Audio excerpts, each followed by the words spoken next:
안녕하십니까. 저는 경북대학교 법학전문대학원의 이상훈 교수입니다. 공정거래법상 채무보증 제한제도에 관한 실태조사 및 규제 필요성 고찰이라는 제목에 관하여 저와 저희 신영수 교수님 공동으로 연구한 내용에 관해서 PPT 자료를 통해 요약 발표를 드리겠습니다. 오늘 발표드릴 내용의 목차는 보시는 바와 같습니다. 연구의 배경, 채무보증 금지의 내용, 자금 보충 약정, TRS, 그다음에 규제의 접근 방향, 그리고 참고할 만한 타법의 입법례를 소개하는 형태로 준비했습니다. 먼저 연구의 배경에 관하여 말씀드리겠습니다. 이 계열사 간 채무보증 제도라는 게 아시는 바와 같이 여러 가지 문제점이 있어서 그걸 좀 적절히 제한하자 이런 차원에서 만들어진 제도가 채무보증 제한제도입니다. 어떤 문제점이 있느냐? 계열사 간 채무보증은 형제기업의 퇴출을 지연하는 문제점이 있고, 부실의 전이, 특히 우리 IMF 때 경험했던 바와 같이 기업 집단 전체의 동반 부실, 그다음에 또 경제력 집중 이런 여러 가지 문제가 이렇게 그런 문제의식이 배경이 되었습니다. 그래서 규제 연역은 1992년에 신설을 해서 93년부터 시행을 했고 그 뒤에 여러 차례 제도적 완결성을 높이는 개정을 해왔습니다. 그래서 최근까지 물론 금년에 다시 좀 늘어난 것처럼 발표가 되긴 했습니다만은 이 채무보증이 급속도로 감소하면서 이 제도가 좀 자리 잡는 것이 아니냐 이런 좀 그런 관점도 가능할 정도로 성공적이었다고 이런 평가가 되고 있습니다. 그래서 그렇긴 한데 이게 혹시 정말 완벽하게 잘 되고 있는 것인지 법의 효과가 아니면 오히려 법을 우회하는 다른 새로운 기법 개발된 것이 아닌지 이런 부분에 대한 또 점검도 해볼 필요가 있을 것 같다.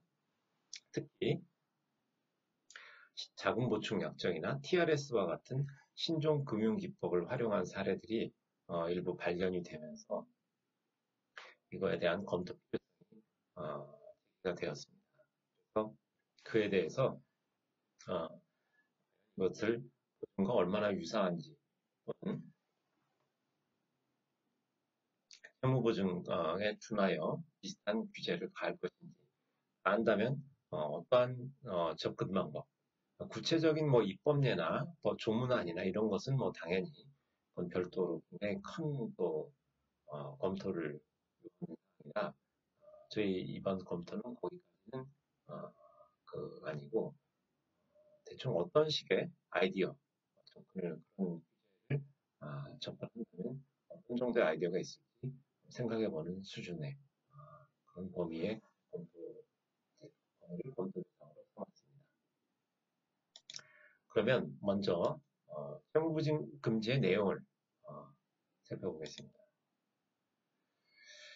먼저 이제 법률상 규제의 내용은 공정거래법상 금지 대상 채무보증 이걸 이제 제한 대상 채무보증이다 이렇게 하는데 그리고 국내 금융기관입니다. 국내 금융기관으로부터의 여신 이거에 대해서 채무보증 대상 기업 집단이 있고요.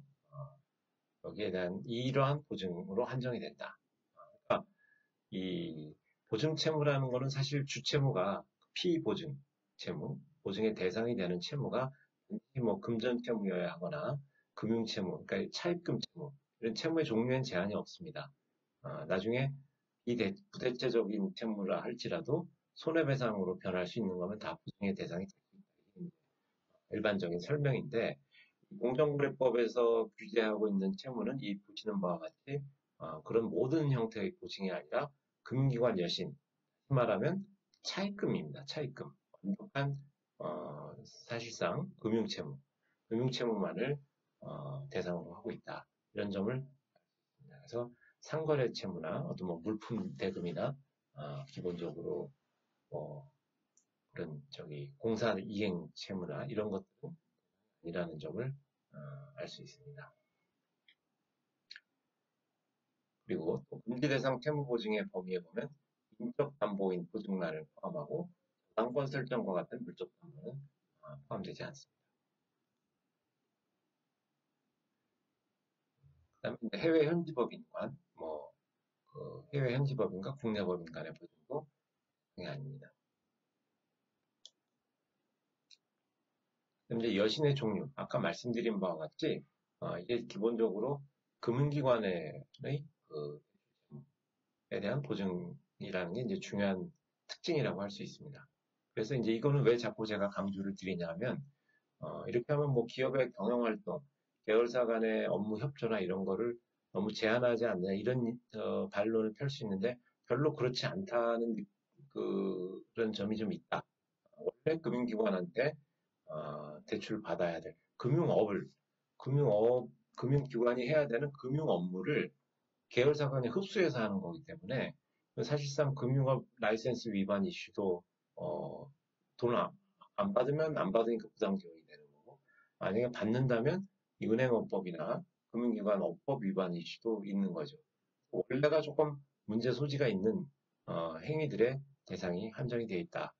이 점을 좀 주목할 필요가 있다는 점에서 말씀드리는 겁니다. 그래서 공사 이행 보증이나 운용 리스 이런 건 이제 영업상의 채무죠. 이런 건 애당초 규제 대상이 아니다. 리스도 금융 리스만 해당이 된다. 이 점이 주목할 만합니다. 그럼 이제 자금 보충 약정 그런 채무 보증 제한을 우리가 봤는데 그걸 그럼 우회하는 그 형태로 어떤 것들이 활용되는지 대표적인 걸로 이제 뭐 다종다양한 게 있기 때문에 이 저희 검토에서는 자금 보충 약정과 TRS를 중심으로 검토했다는 점을 말씀드립니다. 자금 보충 약정이라는 것은 사업 시행자의 그 대출금 상환 재원이 부족할 경우에 출자자들, 그러니까 사업 시행자라는 것은 주로 이 자금 보충 약정이라는 게 이제 SPC, 특정한 SPC의 그 프로젝트 파이낸싱, 프로젝트 사업을 프로젝트라고 하지 않습니까? 특정한 사업을 위해서 회사를 설립하고 자금을 조달해서 사업을 시행할 때 그 SPC가 돈을 이제 빌려서 일을 진행하는데 나중에 대출금을 금융기관한테 상환해야 되지 않겠습니까? 근데 그 돈이 부족하다. 그러면 누군가는 그 페이퍼 컴퍼니 같은 거니까 거기다가 재원을 쏴줘야 됩니다.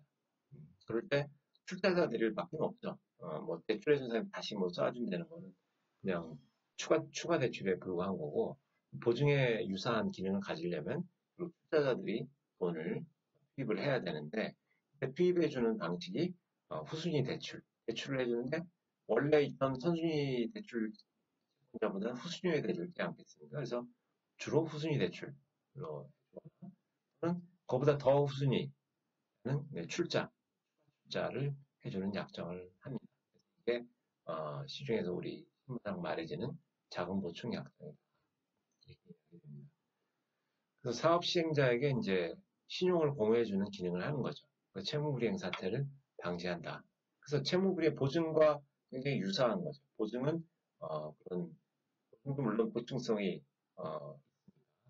물론 연대 보증으로 하면 뭐 보충성은 소멸됩니다만은 어찌됐건 채무 상환이 어려울 때 보증은 직접 대지급을 하는 거고 여기는 대지급은 아니고 SPC한테 돈을 쏴줘서 그 SPC가 갚도록 한다는 점에서 거래 형식은 이제 2단계라는 차이는 있지만 경제적 기능, 실질은 거의 차이가 없다.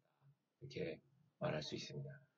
이거에 관해서 나와 있는 논문이나 그 실무가들이 쓴 문헌을 보면 이게 주된 그 니즈가 보증을 직접 그 아주 스트레이트하게 그 형식을 취하면 공정거래법상 문제가 우려서 이거가 많이 선호되는 이유 중에 중요한 이유 중에 하나다 이런 설명들이 있습니다. 자, 그래서 유형은 아까 말씀드린 바와 같이 후순위 대출 유형이 있고 추가 출자 유형이 있습니다. 네, 후순위 대출 유형은 대출을 해주는 건데 이제 후순위다. 이 이유는 원래 있던 선순위 대주와의 관계에서 순위가 동순위가 되면 이 사람하고 경쟁이 되지 않습니까? 그러면은 월 보증과는 좀 안 맞죠. 이 사람이 뭐 선순위가 돼야 되는 걸 확실하게 보장하기 위해서 후순위로 들어간다. 그래서 당연히 대주도 이 자금 보충 약정에 어느 정도 도입을 해서 뭐 제3자를 위한 계약 형태로 하건 아니면 3자 간 계약으로 하건 이런 점이 중요한 요소로 그 반영이 되게 됩니다. 그다음에 이제 추가 출자 유형은 아까 저 출자자가 그러니까 은행이나 대출자가 출자자를 겸하는 거죠. 그런 경우에 주로 쓰일 것으로 추정이 됩니다. 그러니까 SPC에 은행이 만약에 출자자 겸 대주로 들어와서 돈을 빌려줬다. 그런데 이 SPC가 돈을 대주한테 주주이자 대주인 은행한테 돈을 못 갚을 경우에 대비해서 자금을 지원하는 방식은 어, 이때는 대출을 해가지고는 후순위 대출도 좀 원래 출자 주식보다는 선순위이기 때문에 후순위라는 거는 그렇게 하면 이 대주가 비록 대주이긴 하지만 출자자 지분도 있는데 출자자도 사실은 뭐 대출의 연장선에서 큰 구별이 없이 재무적 투자자들은 보통 들어오는데 거기서 후순위가 된다는 건 조금 좀 불편하죠. 그거보다도 더 후순위를 확실하게 기능을 하도록 만들려면 등 출자를 하는 겁니다. 그래서 은행은 더 이상 출자를 안 하고 실제 출자 이 사업주에 해당하는 예를 들면 뭐 건설 출자자라든지 이런 사람들이 이 사람들만 출자를 하면 시간에 자금이 불균등하게 쌓이면 간접적으로 그 재무적 출자자가 그에 대해서 이 상환 재원을 보충받는 그런 효과를 도모하는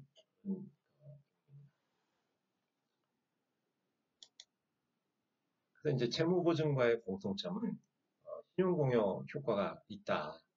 뭐 기능이 지금 보신 바와 같이 거래 형식에 약간 뭐 차이가 있을 뿐 거의 뭐 다를 게 없습니다. 어? 어, 그 신용공여를 통해 특히 이 차주가 계열사다. 대기업 집단, 이 채무보증 제한 대상 기업 집단의 소속 회사다. 그러면 사실 거의 뭐 구별하기가 어려울 정도로 그 자금 조달의 유동성을 부여한다. 보증에서 우려하는 기능이 그대로 생길 수가 있다. 다만 이제 아마 이거를 규제한다 그러면 예상되는 반론은 이게 거의 계열사 PF 대출 SPC가 PF 업무할 때 다들 이렇게 한다. 꼭 계열사라서가 아니라 이거는 이제 프로젝트 파이낸싱 어떤 특징 차원에서 얘기를 할 수 있겠죠. 왜냐하면 SPC라는 건 그 안에 돈을 많이 쌓아놓고 있을 수가 없지 않습니까? 그래서 일반적인 정상적인 사업 회사라고 그러면 뭐 자본도 있고 대차 대조패 있고 사업도 하면서 빚도 받고 하니까 잉여 쿠션 자본이 충분히 있어야 되겠지만 SPC라는 그런 거는 그런 게 아니죠. 원래 진짜 투자자들의 돈을 모아서 풀링해서 다시 쏴주는 도관체 역할을 하기 때문에 거긴 돈이 가능하면 적을수록 투자의 효율성이 올라가는 거죠. 프로젝트 파이낸스는 다 그런 식으로 캐시플로우 맞춰가지고 까지 정확하게 계산해서 그렇게 캐시플로우를 꾸려가는데 거기다 미리 돈을 넣어둘 필요는 당연히 없고 모자라면 약속에 대해서 그때 하는 게 자금의 효율성, 그다음에 사업 수익률을 극대화하는 그런 방법이 됩니다. 그래서 뭐 계열사 지원이라는 처음보다 사업의 일반적인 특성상 PF라는 사업 특성상 당연한 건데 이거를 계열사 보증 가는 것처럼 규제를 하면 이거는 심각하다. 이런 식의 반론은 예상될 수가 있을 것 같습니다. 그래서 그거는 근데 실태 조사를 통해서 좀 봐야 되는 사항 아닌가. 액면 그대로 믿을 것도 아니고요. 무조건 또 그 말이 그러니까 맞다 그럴 것도 아니고 무조건 또 틀렸다 그럴 것도 아닐 것 같습니다. 왜냐하면 어찌됐건 근데 계열사는 또 맞으니까 그건 실제 어떠한지는 좀 봐야 되는 면이 있고 많은 경우에는 저도 이제 민재사업 좀 이렇게 그 경험이 있는데 펴보면은 많은 경우에 계열사로 분류가 되지 않도록 하기 위해서 컨소시엄 어그리먼트에 어떤 수평사의 그런 지배력을 완화하도록 이렇게 한다든지 또 각종 특별법 이제 예외 규정이 공정거래법 예외 규정이 있을 수 있고 하기 때문에 PF 대출이라는 이유만으로 무조건 이렇게 하면 과도한 규제가 된다 이런 식의 만약에 주장 논리가 있다고 하면 그건 조금 면밀한 검토가 필요하게 생각이 됩니다. 그래서 뭐 당연히 이 검토의 그 검토 범위는 아니고요. 추가로 그런 점의 논점을 이렇게 하는 정도로 검토로 삼았습니다. 자, 그 다음에 채무보증과의 또 차이점. 이거는 뭐 이렇게 어떻게 보면 이제 형식적인 건데요. 조금 마이너한 뭐 디테일적인 이야기입니다. 그래서 구체적인 거래 형식. 예, 보증은 뭐 대지급을 직접 금융기관한테 대신 갚아주지만 이 자금 보충은 아까 말씀드린 대로 그게 아니고 SPC로 돈의 흐름이 일단 차주한테 갑니다. 차주한테. 차주가 그걸 가지고 다시 갚도록 한다. 그래서 현금의 돈의 흐름이 다르다. 거쳐가는 경로가. 두 번째 물렛에 보시면 보증은 대지급을 보통 채권자한테 직접 계약도 둘이서 직접 체결하고 그렇게 하고 그다음에 차주에 대해서 이제 부상권을 취득하는 이거에 대해서 그리고 이거는 동순이죠 당연히 동순이 원칙인데 자본 보충 약정은 후순위로 하는 거고 차주에 대해서 이제 구상권이 아니라 이제 대출금 반환 채권을 하게 되는데 이제 그게 후순위가 된다.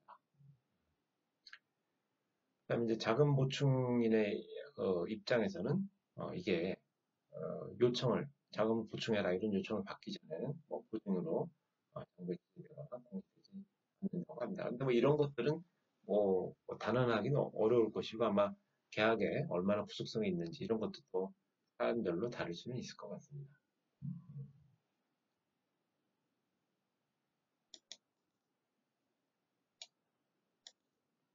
자, 이제 활용 실태인데, 저희가 뭐 이걸 다 파악해보지는 않았고요. 대충 어느 정도로 광범위하게 쓰이나, 그래서 그 다트에 공개된 자료만 활용할 수밖에 없는 저희 검토의 한계상, 다트 그 금감원 전자공시 시스템에 들어가서 자금 보충 약정이라는 단어를 넣어서 엔터 키를 누르니까 6개월로 작성하고 무려 공시된 건수가 1180건이 넘게 이렇게 나왔습니다. 물론 이 중에는 같은 사안에 대해서 업데이트하는 공시가 뭐 여러 번 뜨면서 이렇게 중복되는 것도 분명히 있을 걸로 생각이 됩니다만은 그렇다고 하더라도 불과 6개월에 1180개가 했다는 건 뭐 업데이트가 그 짧은 기간에 그렇게 반복됐을 것 같지는 않고 일단 건수가 굉장히 많구나 이렇게 실제로 이렇게 몇 개만 봐도 꼭 중복이 아닌 것들이 다양하게 있는 걸 알 수 있었습니다. 그런데 여기서 이제 특징은 매우 광범위하게 사용되는 것 같은데 세부적인 내용을 파악하기가 어려웠습니다. 이게 뭐 공시명만 봐가지고는 이게 구체적으로 어떤 용도에서 어떤 맥락에서 산다는 건지 그렇게까지 안정적이지 않을까봐 녹음 방식으로 했는데 제가 이렇게 들어보니까 중간중간 많이 끊김도 있고 불편하실 것 같아서 제가 그냥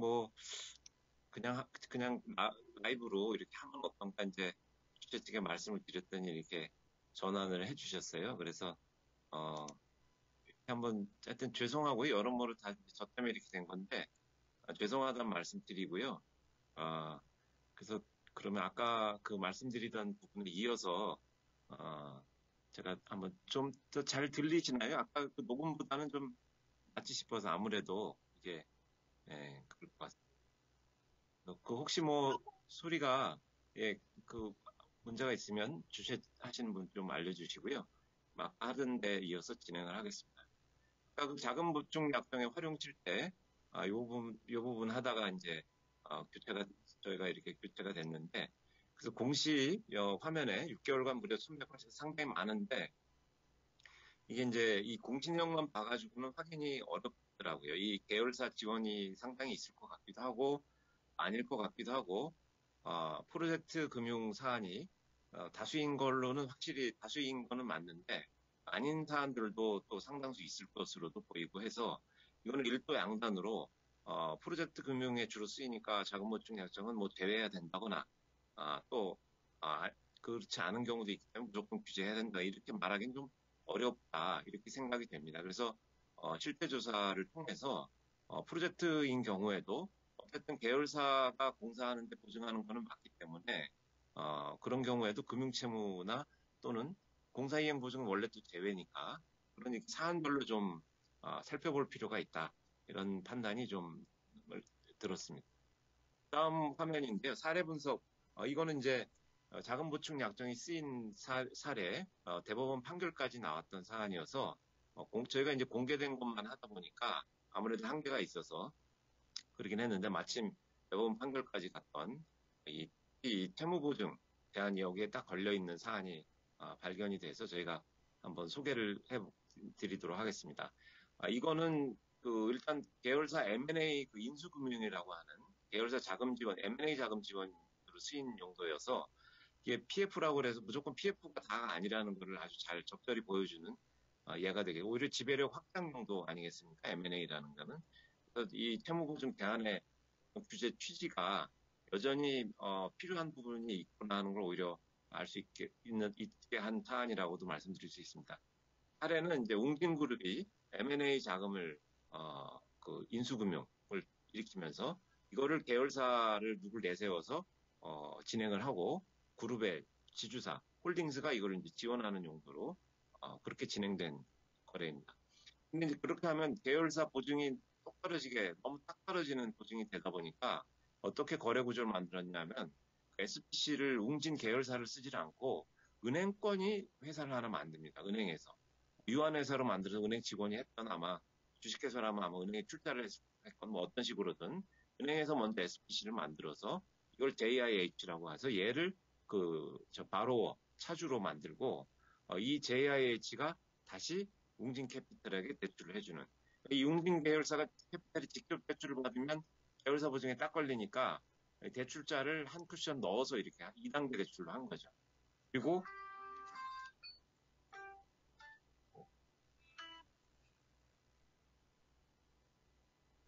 죄송합니다. 그래서 이렇게 하고 이거를 이제 웅진홀딩스가 JIH에게 자금 보충을 해주는 약정을 체결한 겁니다. 사실은 두 단계만 걸쳐 있지 웅진홀딩스가 결국 채무 보증에 채무 대출에 대해서 이 자금 보충을 해주는 기능을 하는 겁니다. 그래서 여기에 대해서 이게 채무 보증 대안에 딱 걸리는 거냐 아니면 뭐 우회냐 소위 탈법행위 우회냐 뭐 이런 것들이 이제 쟁점이 됐는데 1심과 2심 법원은 실질적인 차주는 웅진 캐피탈 아니냐 JH는 그냥 하나 넣은 거고 그래서 채무보증 제한을 우회하기 위한 탈법행위다 이렇게 판단을 했습니다.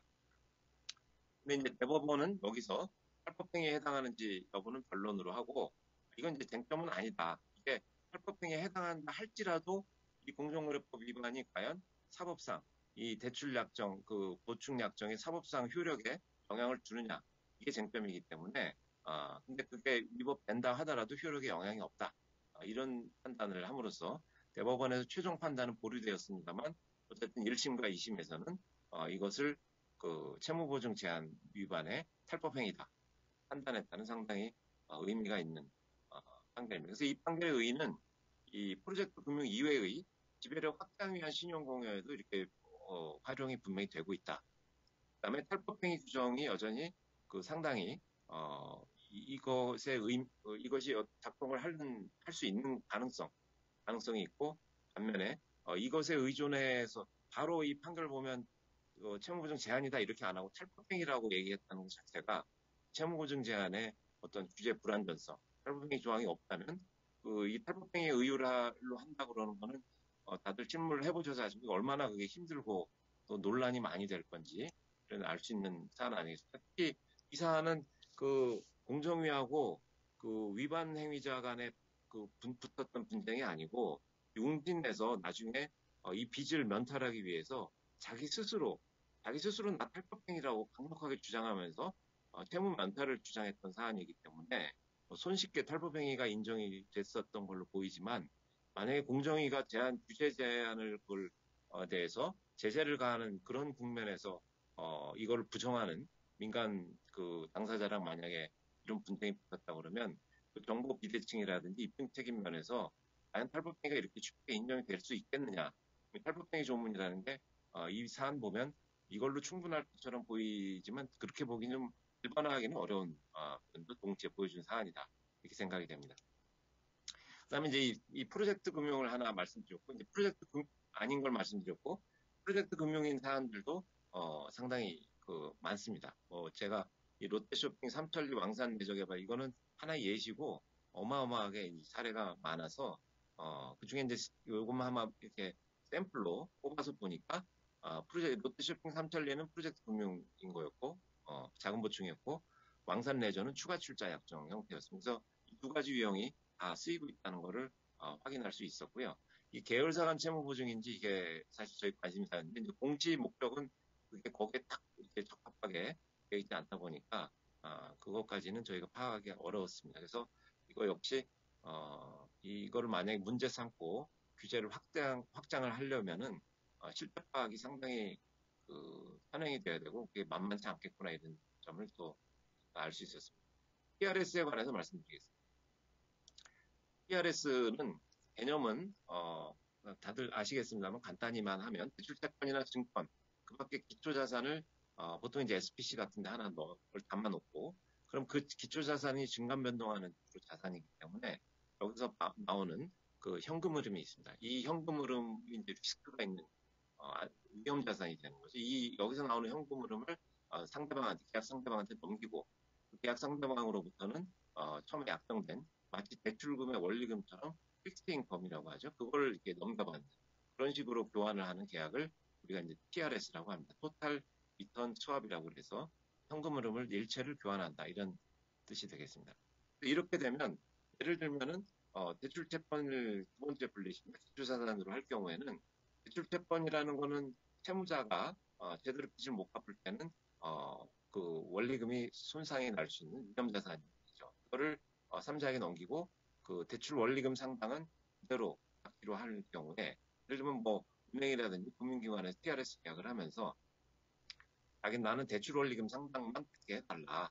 이 자산으로 나오는 현금 흐름은 계열사, 지주사 당신들이 가져가시오. 이렇게 하면 사실상 채무 보증 그 나중에 보증 홀딩스로부터 보증과 유사한 그 개런티를 받는 효과가 생기기 때문에 보증을 우회하는 수단으로 아주 딱 좋죠. 이게 그런 용도로 지금 많이 쓰이고 있는 거 아니냐 이런 의심을 하게 되는 이유가 되고 있습니다. 의심이 아닌 것이 TRS에 관한 논문이나 기존에 발표된 문헌들 보면 다 그 얘기를 전부 하고 있습니다. 이 보증과 굉장히 경제적으로 기능이 유사하고 또 공정거래법을 회피하기 위한 용도가 주된 니즈, 이 거래계에서 쓰이는 주된 니즈 중에 하나다. 이런 점들이 저희가 이번에 검토하면서 보면 지적이 되고 있습니다. 그래서 TRS의 유형 및 법적 성질은 이제 유형이라는 건 이제 뭐 당연히 현금 흐름을 교환하니까 해지, 순수한 의미의 해지가 있기도 하고 아까 말씀드렸듯이 확정 원리금을 그 개런티를 해주는 거기 때문에 항상 TRS는 그게 무엇이 됐든 신용공여 기능이 항상 발생을 하게 됩니다. 그래서 순수하게 이제 대출 용도로 이렇게 할 수도 있고 M&A 계열사가 아까 그 공진 사례에서 좀 보듯이 거기서도 TRS로 할 수도 있었죠. 똑같은 그 효과를 유도할 수도 있었을 거고요. 그다음에 이제 이 자산 소유권은 경제적인 실질만 가져가고 소유권은 이렇게 파킹 용도처럼 딴 데다 넣어놓고 현금으로만 바꾸면 소유권 규제 특히 공정거래법이나 이런데 지분 제한 회피하기에 또는 자본시장법에도 지분 제한하는 파킹 용도로도 상당히 쓰일 수가 있다. 그래서 지난번에 어디죠? 그 삼성인가요? 그 5% 보고 그런 거 할 때도 사실 좀 유사한 거죠. TRS 거래했을 때 5% 보고를 회피하기 위해서 광권 경쟁할 때 그런 용도로도 많이 쓰이는 게 실무에서 종종 발견이 되고 있습니다. 그래서 이거를 이제 그 보증의 기능은 항상 유사한 기능은 항상 들어있는데 이거를 그럼 보증으로 보고 처벌할지 뭐 제재를 할지는 그거는 그 보증을 문제 삼는 그 각 개별법들 은행법, 은행법, 자본시장법, 자본시장법, 공정거래법 각 법 목적에 맞게 개별적으로 판단을 해야지 당연히 될 것입니다. 그래서 이제 채무보증과의 공통점은 신용공여 효과가 있다. 아까 이거는 말씀드린 거고요.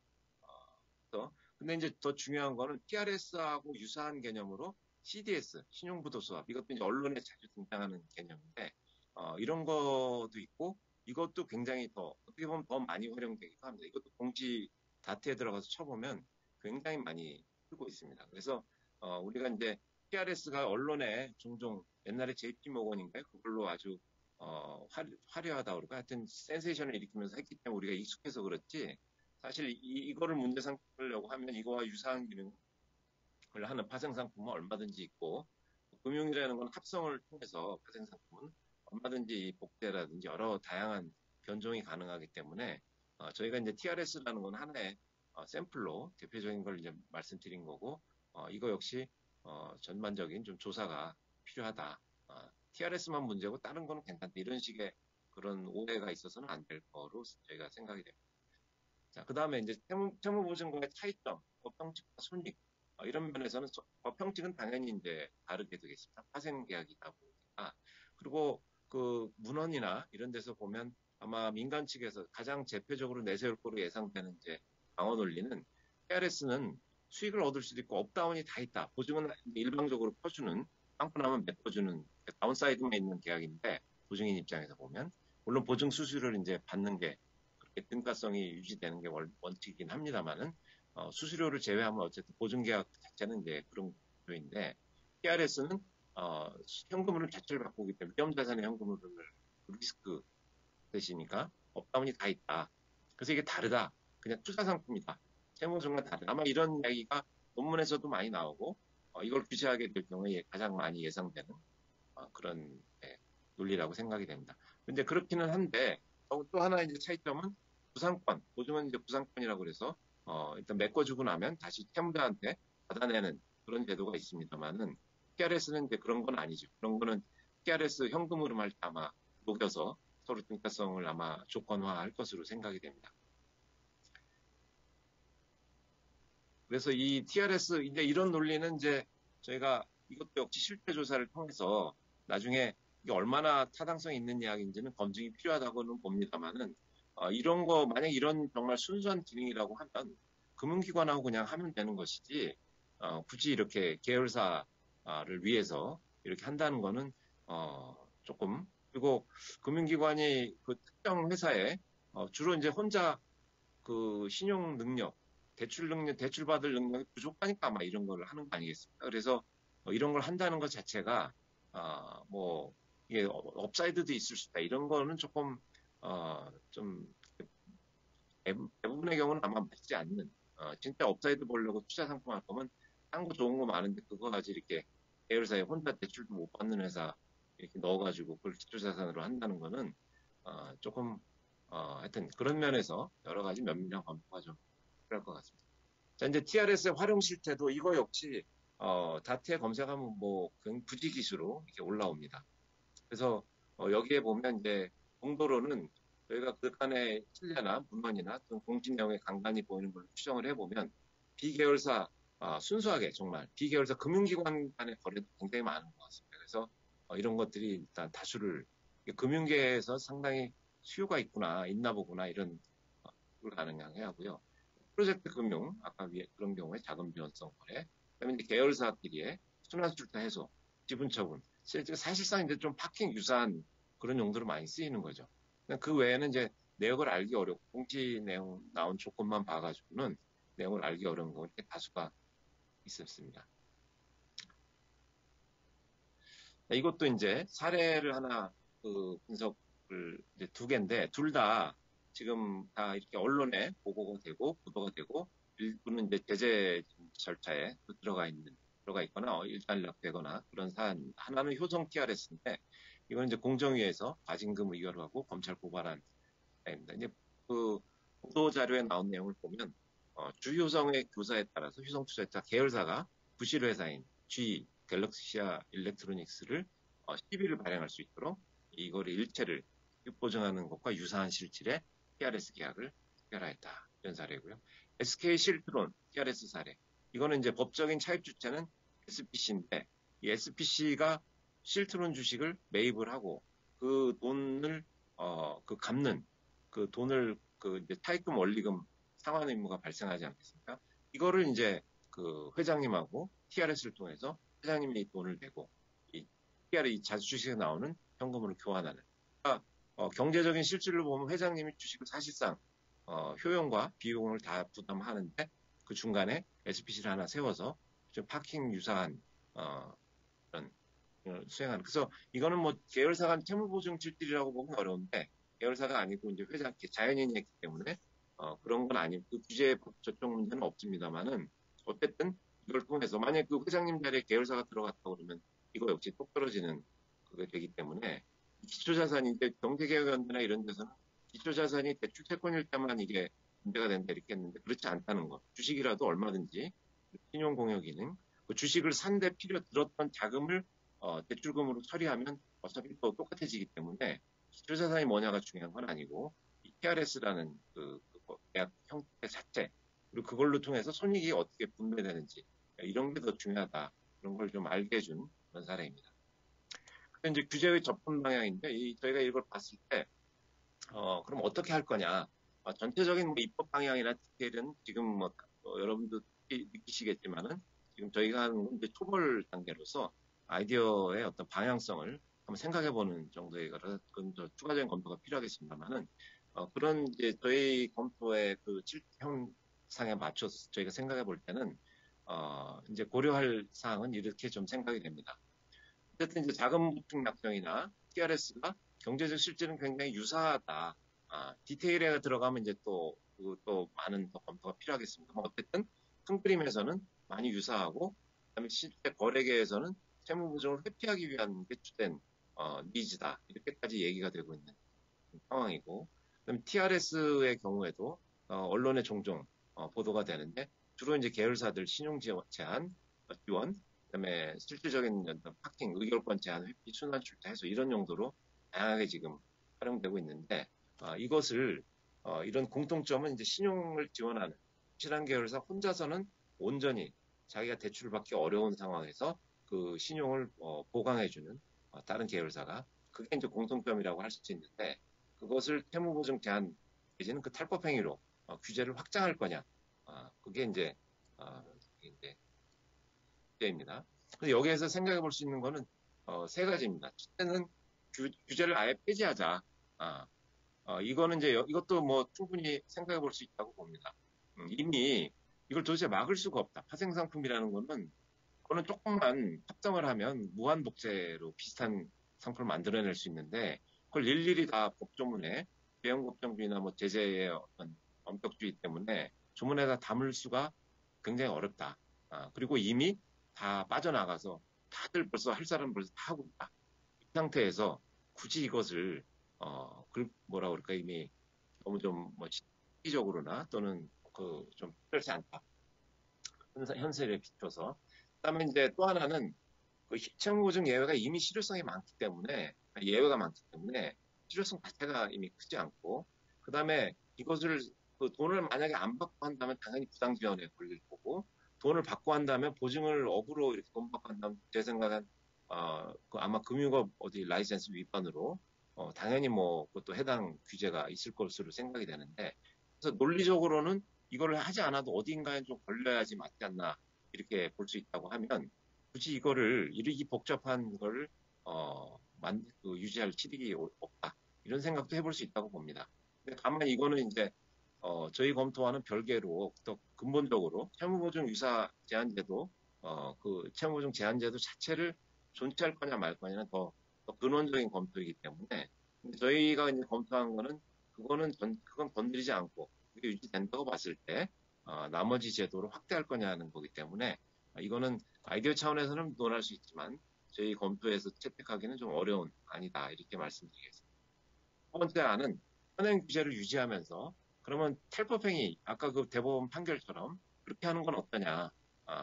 그것도 뭐 충분한 그렇게 하면 이제 규제를 너 일일이 말로 담는 순간 또 빠져나갈 구멍 같이 생기는 거기 때문에 탈법행위라는 어떤 그런 스탠다드 관점에 큰 그림에서 그렇게 하는 것이 오히려 규제의 실효성을 높일 수 있다. 이렇게도 생각해 볼 수 있을 것 같습니다. 근데 이제 이렇게 하는 거의 문제점은 제재 규정 특정상 뭐 엄격 해석이 요구된다. 그다음에 탈법행위 조항에 의존하는 거는 물론 문제가 됐을 때 대법원까지 가서 법률적으로 다퉈진다면 뭐 서로 공방이 오갈 수 있는 흥미로운 주제일 수는 있어도 당장 공정위 공무원분들인데 이분들이 이렇게 실무로 데일리 베이스로 이렇게 일하는 데 있어서 이 탈법행위냐 아니냐 이런 법적인 굉장히 이런 해석을 해가면서 일한다는 건 조금 현실성은 좀 떨어지는 거 아니냐 이런 생각도 좀 해볼 수 있고 세만도 뭐 완벽하진 않을 수 있겠습니다만은 이거에 이제 공통점을 추출하자 이거를 해서 물론 탈법행위라는 것도 어느 공통점을 추출하는 기능은 있지만 그건 무엇이 공통점인지는 얘기를 해주고 있지 않기 때문에 더 구체화해서 탈법행위 어떤 좀 더 디테일하게 만드는 거라고 볼 수 있겠습니다. 채무보증이나 자금보증약정 또는 그 밖에 앞으로도 생길 수 있는 또 이미 많이 행해지고 있는 여러 파생상품 모두 포괄하는 그런 개념을 공통 요소를 추출해내서 그걸로 전체적으로 좀 재구성하면 어떻겠느냐. 그럼 보증이라는 그 단어의 어의 한계를 넘어설 수 있는, 넘으면서 또 안정적으로 그 범위를, 외연을 포괄할 수 있는, 한계 지을 수 있는 그런 좀 아이디어, 그런 방향으로 한번 해보면 어떠냐. 생각해 본 게 이제 신용공여라는 단어. 이거 신용공여는 이제 예시고요. 신용공여보다 더 좋은 개념이 있으면 그걸 할 수 있고, 저희가 드리고자 제안 드리는 거는 하여튼 공통점을 추출해서 상위의 개념을 해서 전체 재구성한다. 이게 포인트가 되겠습니다. 논거는 이미 말씀드렸지만 오늘 아마 증권사에서 토론 와주셔서 아마 더 잘 얘기해 주실 거라고 보는데 이미 제가 생각에는 이미 이거는 금융시장에서는 얼마든지 이런 요소를 만들어낼 수 있고 이렇게 이름을 딱 붙이는 순간 그거를 벗어나서 다른 형태로 똑같은 기능을 얼마든지 할 수 있는 지금 그런 시장 여건이 되어 있기 때문에 그런 거를 거기에 좀 주목을 하면 어떻겠느냐. 그다음에 이제 비교법적으로도 이미 이게 처음이라고 그러면 좀 겁도 나고 약간 우려도 많이 될 수 있는데 은행법, 상법, 자본시장법 같이 굉장히 고도로 여기도 이제 금융하는 쪽이라 굉장히 복잡하고 아주 정치하게 모든 규제가 이루어지는 법 영역인데 이쪽에서도 이미 이 규정을 활용해서 제재의 근거 규정으로 쓰고 있다는 선례가 이미 꽤 오랜 기간 있다는 점. 그다음에 이제 예를 들면 이제 은행법이나 이런 TRS라고 아예 아열도 하고 있고 상법 자본시장법도 장외파생 거래를 명시하고 있어서 이런 걸 하고 있습니다. 다만 이제 아까 문제점은 지금 이렇게 이게 문제가 있다는 건 몇 개를 보긴 했지만 이거 일반화해서 다 하기에는 당연히 그건 굉장히 이제 위험할 수 있기 때문에 실태 조사가 당연히 병행이 돼야 되고 상당 부분은 이제 공시를 통해서 가능하면 시장의 자율 규제를 통해서 할 수 있도록 한다면 그것도 좋기 때문에 그런 것이 좀 병행이 돼야 될 것 같습니다. 근데 뒤에 이제 PPP 자료는 은행법에 이렇게 신용공여라고 해서 대출 지급 보증, 대지급금 유사한 기능을 하는 걸 이제 다 묶어놨다는 부분이 이제 나중에 혹시 법을 만든다고 하면 또는 실태 조사를 한다고 하면 참고가 될 수 있겠습니다. 시행령 별표에 보면 아예 TRS, CDS, CLN 이렇게 다 이런 걸 써놓고 있습니다. 일일이. 상법도 담보 제공, 어음 배서, 출자 약정 이런 거 다 유사한 거를 다 이렇게 또 해치울 클로즈처럼 포괄 조항을 넣어서 두고 있습니다. 자본시장법도 역시 담보 제공, 어음 배서, 출자 약정, 자금 지원적 성격의 증권 매입, 채무 이행 보증 이렇게 다 포괄 규정을 두고 있습니다. 또 여기도 이제 채무 인수라든지 이런 조항을 두고 있어서 저는 이렇게 꼭 하자 이런 차원은 말씀드렸지만 그런 건 아니고요. 이런 식의 입법례가 있는 걸 보면 채무 보증으로 지금 너무 제한적으로 되어 있는 형태의 규정을 이런 식의 확장적인 규제 체제를 한번 생각해 볼 수 있겠다 하는 아이디어로 말씀을 드렸습니다. 이상으로 제가 발표한 내용은 여기까지고요. 발표를 마치겠습니다. 감사합니다. 네, 감사합니다. 지금 이상훈 교수님께서 공무로 지금 스위스 출장 중이신데 지금 스위스 현지 시간이 이른 아침인데 이른 아침부터 지금 발표 준비해 주시고 발표를 해 주셔서 대단히 감사드립니다. 그러면 지정 토론으로 설강호 본부장님과 성경재 과장님의 토론이 있겠습니다. 먼저 한국투자증권 컴플라이언스 본부의 본부장으로 계시는 설강호 본부장님의 지정 토론이 있겠습니다. 예, 공정거래법상 채무보증 금지에 대해서 저희가 현재 뭐 정권사를 통해서 많이 지금 고민하고 있는 주제 중에 하나고, 그래서 저희가 지금 뭐 자금보충약정이나 TRS 이런 것도 이게 대해서 실제 기업들이 그런 수요가 있을 때 결국 정권사를 통해서 해야 되기 때문에 이 정권사에서 이걸 가지고 공정거래법상 금지되는 지급보증인지 아니에 대해서 저희가 많이 고민하는데, 이번에 그 고민을 한 번 더 정리할 기회를 주셔가지고 감사드립니다.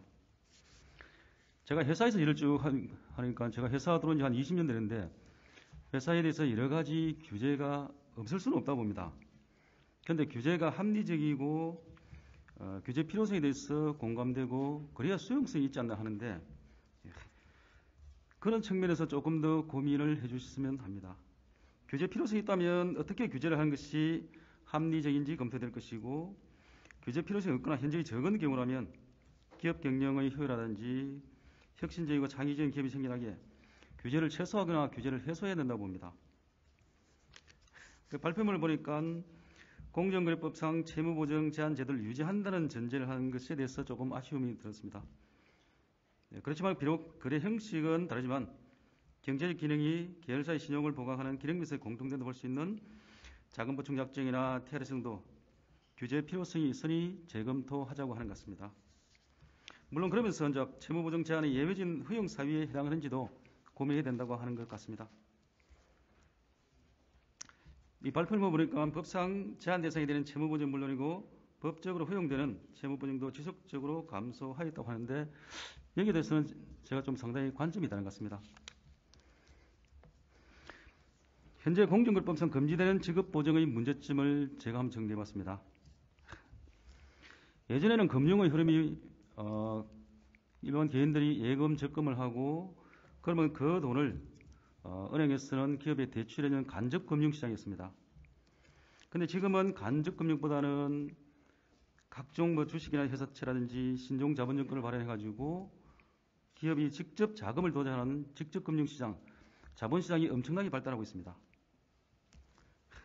그리고 파생금융시장도 엄청나게 커져가지고 각종 다양한 파생금융 기법을 활용해서 자금을 조달하거나 또는 뭐 계열사로부터 지급보증과 유사한 어떤 그런 거래를 할 수가 있습니다. 그렇기 때문에 그 현재 국내 금융기관의 여신과 관련된 보증만을 금지대상하는 현행 공정법상 지급보증의 개념을 그대로 사용한다면 발표문에서 있는 바와 같이 지급보증과 동일한 기능적 측면이 있더라도 다른 형태의 신용공리를 규제하기는 어려울 것입니다. 그런 의미에서 상당히 재검토를 해보자는 것은 의미로 있는 것 같습니다. 그 다음에 자금보충과 TRS 등의 신용공정성에 대해서 발표를 하셨는데, 2008년 금융위기 이전에는 건설회사가 시행사, 이 시행사는 SPC도 있고 그냥 일반 회사도 있고 PFB도 있고 계열사인 경우도 있고 아닌 경우도 있습니다. 굉장히 다양합니다. 그래서 건설사가 시행법에 대해서 지급보증이나 채무 인수를 해서 건설공사를 진행했습니다. 그렇게 해야 사실은 저희가 시행사 보고 대출해 줄 수는 없는 것이고, 그 건설사 보고 대출을 해주는 건설사의 크레딧을 믿고 대출을 해줍니다. 그런데 금융위기로 인해서 지급보증을 하거나 채무 인수를 한 경우 건설사들이 그 돈을 못 갚으면 당연히 건설사가 책임져야 되기 때문에 무수히 많은 건설사들이 넘어갔습니다. 그러다 보니까 금융위기 이후로는 지급보증이나 채무 인수를 하지 않고 대신 책임 준공을 하고 미이행시 자금 보충을 하는 형태가 일반화되어 가고 있는 것 같습니다. 지금 현재 발표문을 보니까 공정거래법상 신용공여 조항은 국내 금융기관으로부터 여신과 관련한 보증을 금지 대상으로 하고 여신의 공사 이행 보증 등은 금지 대상에 제외된다 했는데, 그렇다면 공사 이행을 보장하기 위한 자금 보충도 금지 대상은 아닌 것이 아닌가 합니다. 마찬가지 TRS도 해당 프로젝트가 자기 사업과 관련되어 있고 해당 프로젝트의 현금 흐름에 밀접하게 관련된 경우라면 이런 경우는 마찬가지로 공사 이행 보증과 같기 때문에 허용되는 방향이 되어야 될 것이고, 그렇지 않고 단순한 자금 보충이라든지 TRS 이런 경우가 지금 더 고민이 될 것 같습니다. 이게 지금 현재 그 공정거래법상 금지되는 지급보증에 대해 규제 필요성은 일단 검토 대상에서 제외하고, 금지되는 지급보증이 국내 금융기관의 여신과 관련되어 있다는 것을 아는 회사라면 우리가 뭐 상유 정책이면 하유 대책이라고 그렇게 하고, 시장에서는 다른 다양한 방법의 길을 찾기 때문에 그런 어떤 지급보정의 개념을 재검토하자는 것은 의미가 있는 것 같습니다. 그래서 발표문에서는 채무보정과 유사한 기능을 수행하는 거래로 컴포트레터라든지 손해담보, 자금보증약정, 신용파생 상품 거래에 관한 방법으로 TRS, CDS, CLN 등도 검토의 대상이 되어야 한다고 하는 것 같습니다. 참고로 제가 한국투자증권이고 SK 실토로사는 저희 회사 사안입니다. SK 실토론 관련해가지고 이 TRS 같은 경우는 단기 금융 업무를 통해 조달한 자금으로 개인과 TRS 계열 맺은 SPC가 발행하는 사모처치를 매는 방법으로 개인에게 신용공유를 한 것인지가 문제된 사안입니다. 그래서 감독 당국에서는 여러 가지 논란이 있었고 제재가 됐습니다만은 제가 이게 실제 현재 소송 진행 중인데 행정법원 1심 판결은 제가 소개했습니다. 1심 판결은 SPC가 자산 유당 사업을 하는 상법상의 주식을 하고 기업에 해당하고 SPC가 발행한 증권은 기업금융 관련 자산에 해당하고 설령 기업금융 자산에 해당하지 않는다고 하더라도 자본시장법상 금지되는 개인에 대한 신용공유가 아니라고 했습니다. 여기서 시사점이 행정법원에서 행정법규는 엄격하게 해석 적용하여야 하고 행정처분이 상대방에게 불리한 방향으로 지나치게 확장 해석하거나 유추 해석하여서는 아니 된다고 한 것을 참고할 필요가 있을 것 같습니다. 그리고 신용파생 거래를 이용하는 건 역시 TRS가 가장 여기서는 좀 이슈가 되는 것 같지만은 실제 TRS가 이슈되면은 CDS, CLN도 있지만은 수업도 똑같은 기능입니다. 그리고 PRS, 프라이스에 관련된 PRS, 가격만 정산하는 거래도 있고 CFD, 차익 결제하는 방법도 있고 그 다음에 주가라든지 주가지수에 연계되는 ELS도 있고 환율이라든지 여러 가지 다양한 파생 상품을 활용하는 DLS도 있습니다. 정말 다양한 형태의 거래 유형을 만들 수 있습니다. 그래서 사안별 접근이 필요하다고 하는 것 같습니다. 그 다음에 지금 현재 은행법상의 은행이라든지 자본시장법상 계열사에 대한 대출이나 지급보증이 제한 내지 금지되는 것을 지금 은행들을 다 보시면은 지주회사 체제로 되어 있습니다. 신한금융지주, KB금융지주, 우리금융지주 다 지주회사 체제이고 그 밑에 은행이나 증권사는 다 비상장회사입니다. 이런 경우가 지금 현재 대부분이고 일반 기업도 지주회사 체제를 전환시키고 하고 있는데 이런 지주회사 경우 특히 이제 지주회사가 자회사 지분을 100% 가지면 신용금리 금지 규정의 이 실효성은 사실상 없는 것 같습니다. 제가 그 표를 한번 그려놔가지고 발표문에 제가 토론문에 표를 해가지고 우리가 증권회사라든지 은행이 신용공유가 제한됩니다. 대출이나 지급본이 제한되는데 그걸 계열사로 직접 제한되기 때문에 그것을 지주회사 체제라면 지주로 예를 들어 1,000억이 대출이 필요하다. 계열사로. 그러면 지주로 1,000억을 배당을 올리면 됩니다. 배당을 올리고 지주는 어차피 자회사에 대해서 신용공유가 가능합니다. 그리고 또 하나는 출자를 해가지고 배당을 올리고 출자를 하면 얼마든지 이게 금지되는 신용공유를 다른 방법으로 얼마든지 할 수가 있습니다. 그렇다면 자산 건전성이라든지 이런 측면에서 보면은 그냥 이자 받고 원리금 받고 대출해주고 지급보증료 받고 보증하고 이것보다는 배당하고 지주회사에서 신용공유하고 아니면 출자하는 경우가 훨씬 자산 건전성을 침해하는 것 같습니다. 이런 측면에서 이게 금지되는 지급보증을 재검토는 좀 필요하지 않을까 그렇게 생각이 들더라고요. 참고로 제가 은행하고 자본시장과 금융투자업자에 대해서 신용공유의 차이점을 보니까 금융투자업자는 원칙적으로 대주주 특수관계에 대해서 신용공유가 금지되는데 은행은 일정 범위 내에서 허용이 되더라고요. 그리고 마지막으로 제가 공정거래법상 지급보증을 금지할 필요성에 대해서 보면은 공정거래법의 목적이 공정하고 자유로운 경쟁을 촉진하면서 창의적 기업 활동을 저지하는 측면도 있는 것 같습니다. 계열사 간 채무 보증을 허용하면은 대기업 집단에서 여신이 아무래도 좀 편중될 수 있는 것 같습니다. 그렇지만 독립 중소기업의 자금 조달이 될 수 있느냐? 거기에 대해서는 의문이 많이 듭니다. 실제 저희도 왜냐하면 대기업에 대해서 보증을 쓰고 이러면 또는 거래관계하면 안정적이기 때문에 저희가 아무리 대주단으로서 활동하기 쉽지만은 독립 중소기업에 대해서 저희가 거기에 대해서 사업성이 검증이 안 되는 대출을 하기는 쉽지 않습니다. 그렇기 때문에 저희가 은행이라든지 안정적으로 신용 공개가 필요한 데가 있을 거고 거기에 대해서 조금 더 특화돼 가지고 벤처라든지 자본시장 이런 쪽에 대해서 그런 특화된 또 신용 공개를 하는 데가 있을 겁니다. 그렇기 때문에 자본시장을 발전시키고 우리가 종합금융투자사업자라든지 벤처캐피탈, 신기술 금융사업자 등을 활성화시켜 가지고 위험은 있지만 중소기업이나 벤처기업에 투자할 환경을 만들어줘야 되는 거 아닌가 합니다.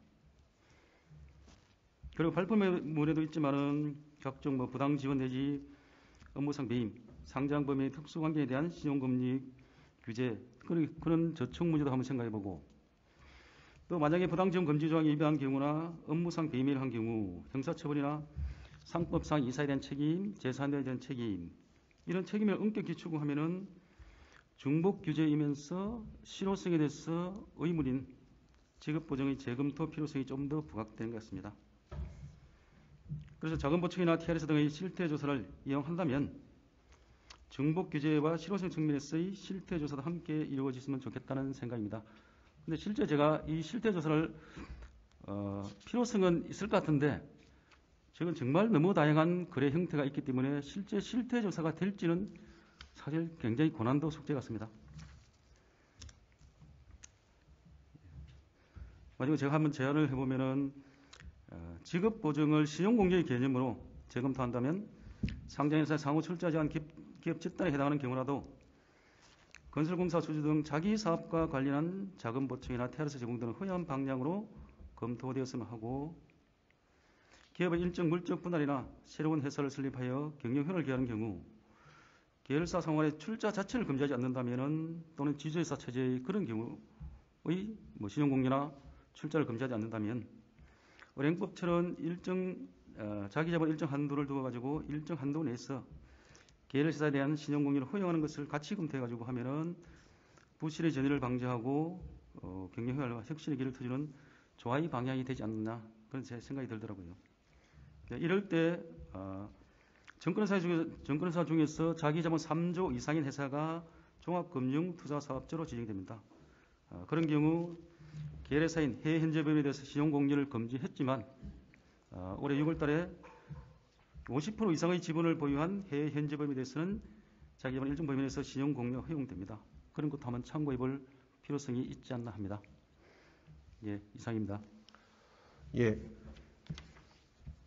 설광호 본부장님의 주정토론 감사드립니다. 이어서 공정거래위원회 기업집단국 기업집단정책과 과장이신 성경재 과장님의 지정토론이 있겠습니다. 네, 이상훈 교수님의 발제 잘 들었고 우리 설광호 본부장님의 토론도 잘 들었습니다. 채무보증과 유사한 효과가 있지만 현재 규율되지 않고 있는 자금보충 약정이나 TRS 등에 대해서 현황과 함께 더 나아가서 이제 규제 개선 방안까지도 제시해 주셨습니다. 교수님의 고민에 깊이 감사드립니다. 특히 신용공여 개념을 새롭게 제공해 주셨는데 이 대단히 새로운 접근 방법이 아닌가라고 생각을 합니다.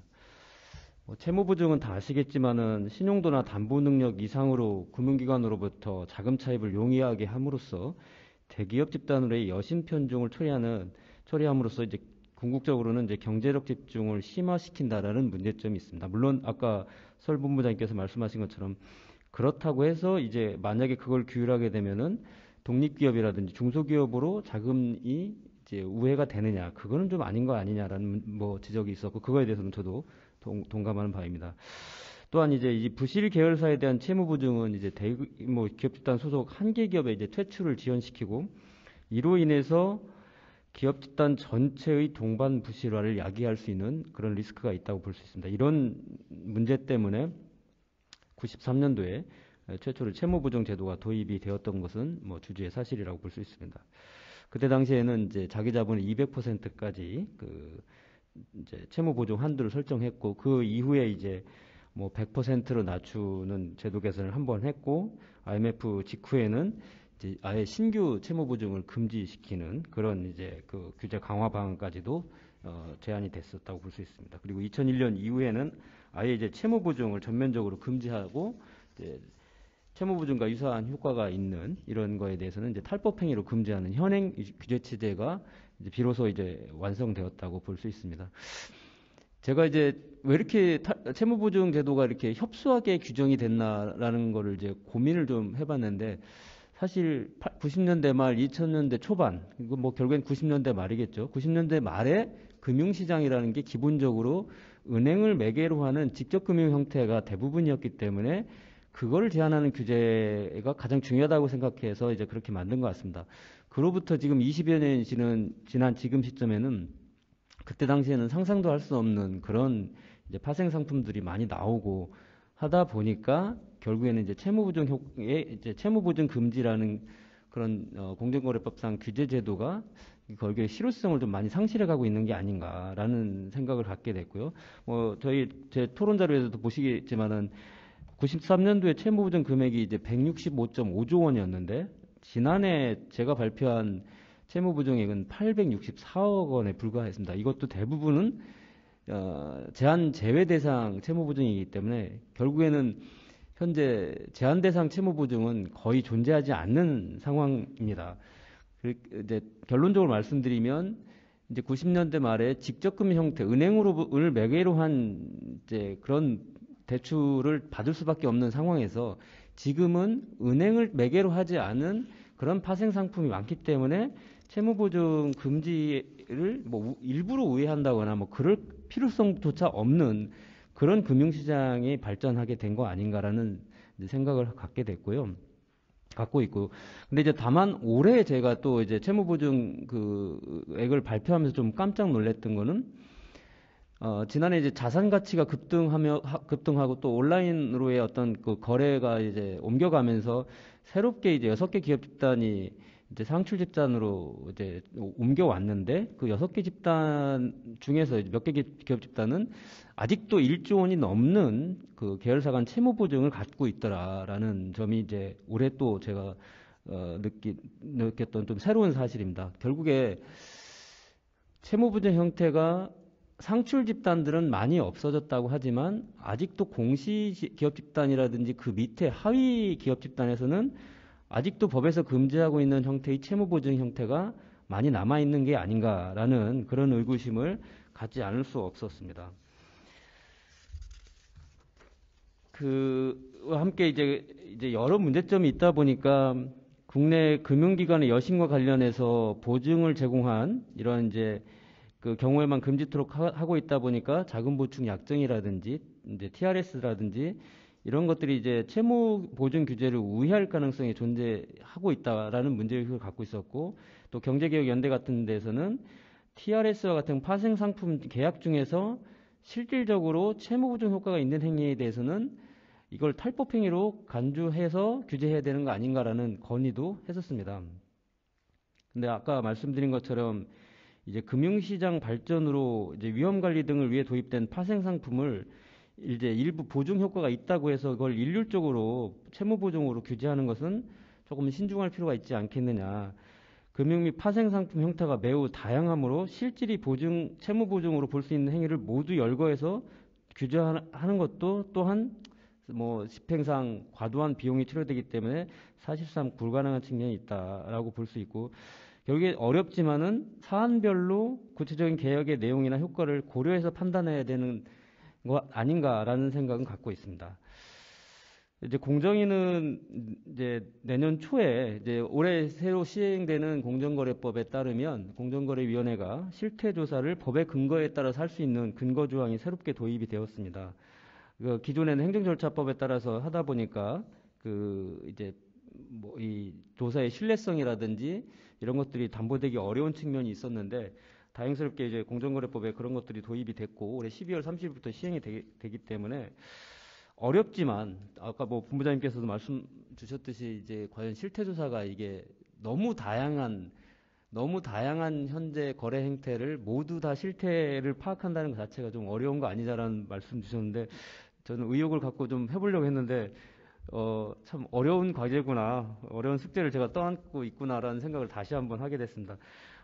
그럼에도 불구하고 채무보증과 유사한 효과를 갖지만 현행법으로 규율되고 있지 않는 자금보충 약정이라든지 TRS라든지 아니면 뭐 우리 발제자께서 말씀해 주셨듯이 CDC라든지 이런 것들에 대해서 한번 좀 실태 조사를 좀 해볼 계획을 갖고 있습니다. 뭐 의사가 처방을 하려면 환자의 상태를 진단을 잘 해야지 이제 정확한 처방이 가능하듯이 저희도 이게 이제 실태를 정확하게 파악을 해야 그에 따른 규제 방안도 아주 또 타당하게 설립할 수 있다는 생각을 갖고 있고요. 저희가 12년도에 이제 자금 보충 약정에 대해서 실태 조사를 실시한 적이 있었는데 아까 말씀드린 이때는 이제 법에 근거해서 한 건 아닙니다만은 그때 당시에도 한 이제 35개 기업 집단에서 한 22조 원에 따르는 이제 자금 보충 약정이 있었고 다행스러운 건 대부분 다 비계열사에 대한 자금 보충 약정이었고 그 다음에 대부분 이제 프로젝트 파이낸싱에 대한 자금 보충 약정이라서 이게 경제력 집중의 문제, 폐해를 발생시키지 않는 측면은 있구나라는 생각을 갖고 있었습니다만 다만 그 당시에도 계열사에 대한 BPF 대출도 일정 부분 있었다라는 점은 저희에게 시사하는 바가 있다고 생각합니다. 채무보증과 유사한 효과를 갖는 자금보충 약정이나 TRS 등 파생상품 거래가 다양한 형태로 이루어지다 보니까 일률적으로 제재하기 어려운 현실적 측면이 존재합니다. 무엇보다도 이 위반 행위에 대해서는 저희 대부분 다 형사처벌이 규정되어 있기 때문에 죄형 법정주의에 따라서 여러 문제점이 제기될 수 있는 측면이 있고 그런 걸 고려해서라도 제도가 조금 더 명확하게 현실을 포괄하는 형태로 규율될 필요가 있다고 생각을 합니다. 그래서 여러 이제 내년 초에 저희가 실시하는 이 실태 조사에 있어서는 좀 많은 금융기관들이 좀 저희를 많이 도와주시고 해서 정확한 실태 파악이 돼서 적절한 규제 방안이 도입될 수 있도록 좀 해주실 것을 좀 부탁드리고 마지막으로 제 말씀은 여러 차례 지금 강조가 되고 있는 측면이 있어서 이 부분 좀 명확하게 할 필요가 있겠다. 이 원론으로 들어가서 채무보증 제도가 도입된 취지는 여신의 편중과 함께 한계 기업이 도산함으로써 전체 기업 집단이 동반부실화되는 시스템 리스크의 문제를 해소하고자 도입된 제도라는 것입니다. 그래서 어떤 저희가 새로운 실태 조사를 통해서 뭐 어떤 형태의 규제 방안을 도입한다 하더라도 이 취지에 반하는 것까지 규제하거나 이 범위를 넘어서까지 규제하는 것은 공정거래법상의 규제 도입의 취지에 부합하지 않는다는 점을 명확하게 말씀드리고 싶습니다. 또한 이 채무보증이라든지 이런 금융 관련 상품들에 대해서는 개별 금융법에서도 다 규율을 하고 있기 때문에 그런 부분에서 중복규제라든지 이런 것들이 일정 부분 일어나지 않는 그런 범위를 찾아서 규제할 생각을 필요하다면 그건 이제 진단 실태조사 이후에 이제 문제이긴 하지만 그렇게 해 나가야 된다는 거에 대해서는 그거는 저는 이론의 여지가 없다고 생각하고 그런 측면에서는 결국에는 이제 신용 공여 또는 신용 보강 효과가 있는 거래에 대해서 또한 이게 계열 관계에 있는 회사들 간의 계약으로 어떤 신용을 좀 독점한다거나 신용의 획득에서 우위를 점할 수 있는 그 거래를 통해서 경제력 집중이 또 폐해가 좀 더 강화되면서 이 것들이 결국에는 기업 집단 전체의 시스템 리스크로 발전해 갈 수 있는 우려가 있는 범위가 결국에는 규제의 핀포인트 대상이 되지 않겠느냐라는 게 제 생각입니다. 예, 이상 제 말씀 마치겠습니다. 감사합니다. 네, 공정거래위원회 성경재 과장님의 토론이었습니다. 예, 그 두 분의 토론에 대해서 지금 이상훈 교수님께서 그 줌으로 연결이 되어 있기 때문에 이 지정 토론에 대해서 답변을 주시도록 하겠습니다. 예, 이상훈 교수님 연결되어 있습니까? 예, 네. 말씀드리겠습니다. 오늘 두 분 설 본부장님하고 성 과장님 모두 다들 바쁠 텐데 이렇게 와주셔서 너무나 좋은 말씀 해주셔서 정말 감사하게 생각합니다. 두 분 다 각 분야의 최고 전문가라고 할 수 있는 설 본부장님은 직접 이 실무 제일 주된 플레이어라고 할 수 있는 증권사 또 국내 국제 증권사에서 컴플라이언스 업무를 직접 하고 성 과장님께서는 또 당연히 주무 공부 제일 공평하신 전문가의 관점에서 너무 좋은 말씀을 해주셔서 다 저희가 거기에 대해서 이견을 제시하고 이럴 거는 전혀 없는 것 같고요. 다 좋은 말씀 같습니다. 이제 설 본부장님 말씀해 주신 내용 중에 듣다 보니 보니까 이게 굉장히 정말 그 증권 금융 나중에 이게 공정위나 이렇게 뭐 실태 조사는 하게 되면 증권사에 되게 전문성을 요하는 가업이구나. 이게 같이 협업을 해서 많이 의견도 들어가면서 또 해야 되는 부분이 있구나. 이런 걸 절실하게 느꼈고요. 그다음에 이제 그 몇 가지 제안 중에 이제 지주회사인 경우에 100%인 경우에 좀 풀어야 되는 거 아니냐. 그 말씀도 상당히 경제적 실질로 보면 이제 맞는 말씀 같고, 다만 이제 100%인 경우에 공정거래법이 이제 그 법인격 단위로 하다 보니까, 예를 들어서 상법학자들하고 매번 논쟁이 벌어지는 접점이기도 한데, 그 부분은 모르겠습니다. 그 부분 혹시 뭐 신 교수님께서 해주실 말씀 있으실는지 모르겠는데, 하여튼 그 부분은 취지는 충분히 공감하고요. 앞으로 그 부분 좀 연구가 돼야 될 분야다 이렇게 생각이 됩니다.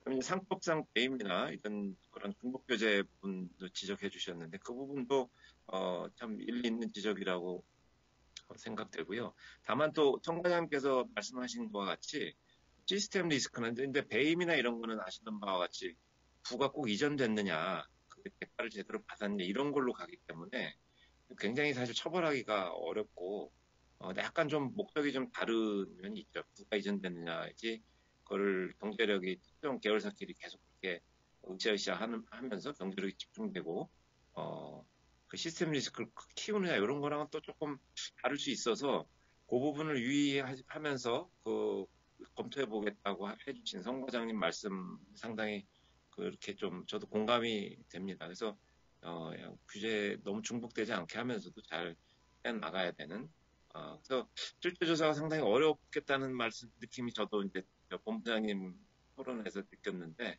앞으로 잘 이런 취지가 잘 구현되도록 과장님께서 이렇게 좀 잘 전개되고 이렇게 진행이 되면 좋겠습니다. 토론은 이것으로 마치겠습니다. 동합은 이것으로 마치겠습니다. 예, 감사합니다. 그러면 공동연구자이신 신용수 교수님의 코멘트가 있겠습니다. 네, 간단히만 말씀을 드립니다. 저도 좋은 연구에 같이 동참해서 많이 배웠는데요. 이 공정거래법상 대기업 집단 규제 중에 채무보증 규제는 출자 규제나 이제 지주회사 규제에 비해서 어찌 보면 강화 일로로 세팅이 된 것 같고요. 시장도 거기에 상당히 순응하는 방향으로 정립돼서 모범적인 이제 사례로 보통 얘기가 이제 되고 있습니다. 이런 마당에 이 규제를 폐지할 것인가, 유지할 것인가, 혹은 확장할 것인가의 전제를 좀 살펴보려면 현재도 이제 기업 경영에서 차입 경영의 유인이 얼마나 큰지, 그리고 대기업 집단 소속 개별 기업의 입장에서 신용 공여 없이도 자금 차입이 어려운 것인지 이런 것에 대한 이제 실태 분석이 좀 필요할 것 같은데. 또 한편으로 이제 TRS나 자금보충약정 같은 경우는 굉장히 복합적 성격과 의도를 갖고 있기 때문에 이런 것들을 채무보증 용도로 사용하는 경우하고 어떻게 이제 준별할 것인지가 핵심이 될 것 같습니다. 근데 현행법상 이제 채무보증은 이제 규제 대상이 되는 채무보증은 경제력 집중이나 이제 부실의 어떤 동반 확산, 그리고 어떤 중소기업에 대한 자금 어떤 조달 제약의 효과가 뚜렷한 경우이죠. 근데 이제 이 자금보충약정이나 TRS의 경우는 이제 그렇지 않을 수 있는 점이 관건일 것인데, 다만 이제 하나 또 우리가 짚어볼 부분은 공교롭게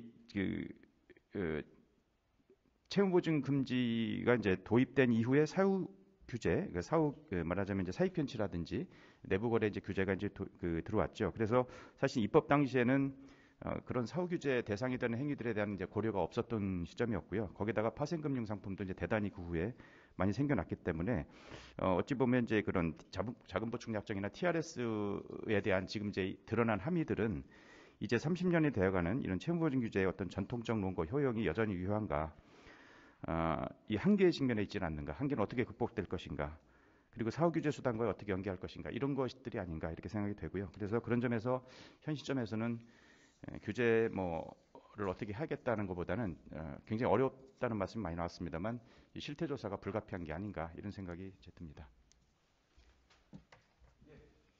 감사합니다. 예, 이상으로 제2 발표를 마치도록 하겠습니다.